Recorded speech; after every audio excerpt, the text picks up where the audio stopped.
Trivisonno, and when he first asked me to be his presenter, I was quite honored, and I said no.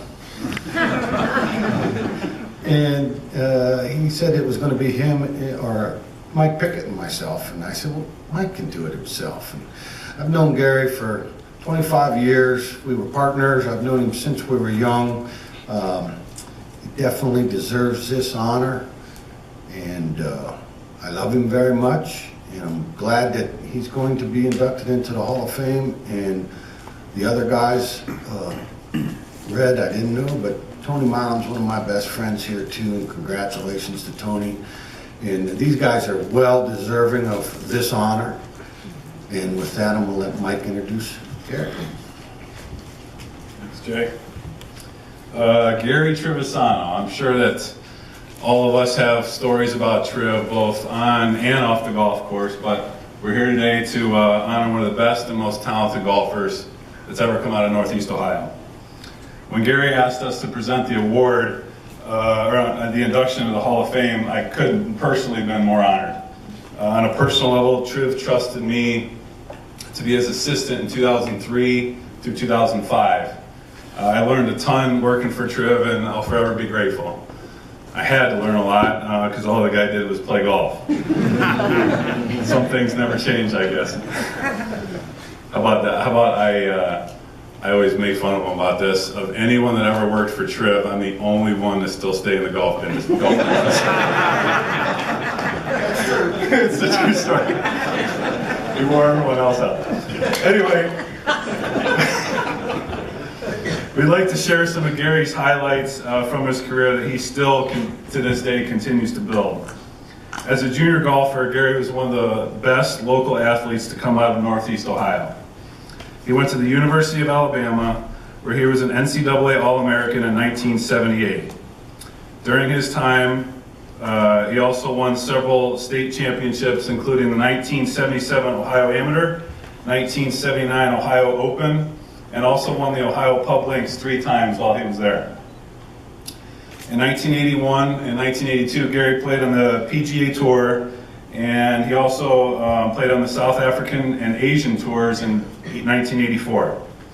Some of you, I'm sure, know this, but the first Players' Championship to be held at the TPC of Sawgrass was in 1982. They held it prior years, but the course opened in 1982. And that year, Gary was the first tee time off number 1 and the first one to tee off. And he hit the first tee shot ever played at the TPC of Sawgrass for the Players' Championship. Afterwards, they actually, after he hit the tee shot, some tournament official came out to go grab the golf ball from him. And I don't know if it's still at the museum or not. It is, but it is definitely one of his greatest honors. He's been a PGA member for 24 years. He was the head golf professional of Aurora Golf and Country Club for 14 years. Following Aurora, he managed and operated Strongsville Golf Range for 7 years. And currently, when he's not traveling the world in luxury playing golf, he's also an instructor at the Windmill Golf Center. His NOPGA section accomplishments include: he was a Northern Ohio PGA Player of the Year 7 times. He was a 3-time match play champion, 2-time section champion, and he won the Northern Ohio PGA Senior Section Championship 3 times, which he still might add to that today, or in the future. This is one of what I thought to be one of his most impressive statistics that I didn't even know until I talked with him, but he's qualified for 13 consecutive Ohio Cups, which is amazing to me. He's shot 61 twice and has either tied or individually holds 7 course records. He's played in 10 major championships, including 2 U.S. Opens. In fact, in 1996, he was tied for 4th on the leaderboard after round 1 when it was at Oakland Hills, I believe. Of the 10 major championships, 3 of them have been PGA championships, 2 senior PGAs, and 3 senior British Opens.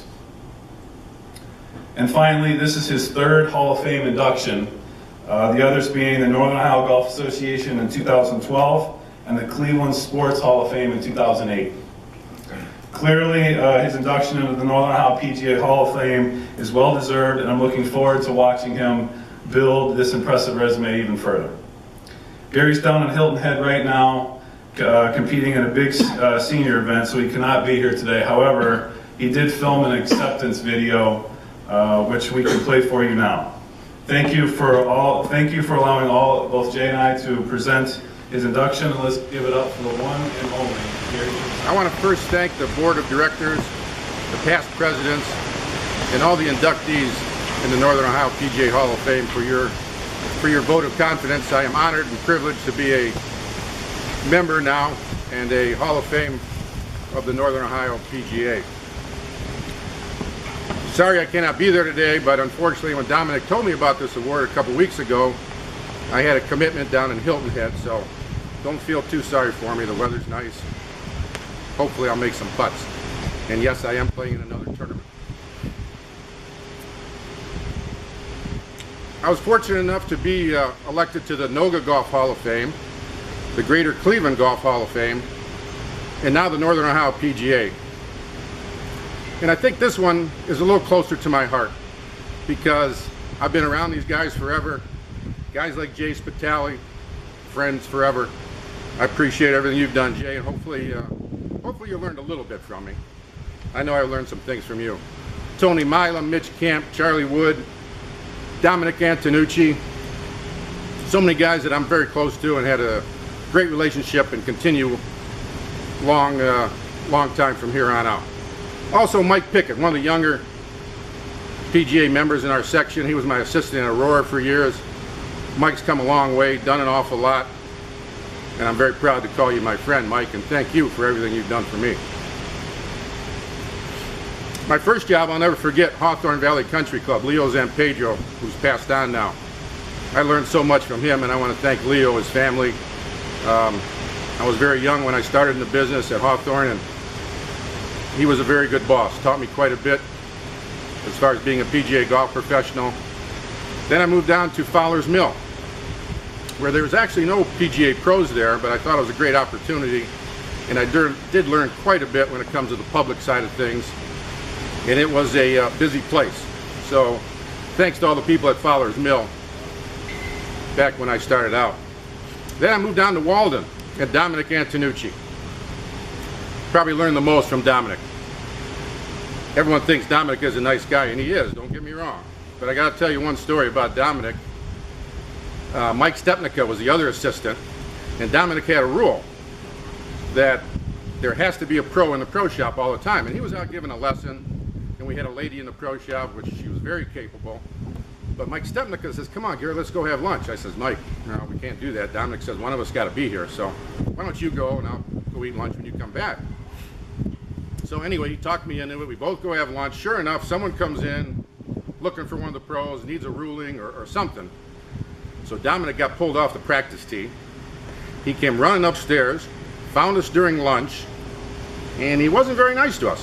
But I learned something there. You know, sometimes you got to do the right things and do what you have to do, and it was probably a little bit of a problem Mike and I encountered. But Dominic, he set us straight, and Dominic, I'll tell you, things like that makes you grow up, makes you learn, and thanks again for all you've done for me. And all my assistants at Aurora Country Club. I was fortunate to go on to Aurora Country Club after I worked for Mitch Camp at Walden.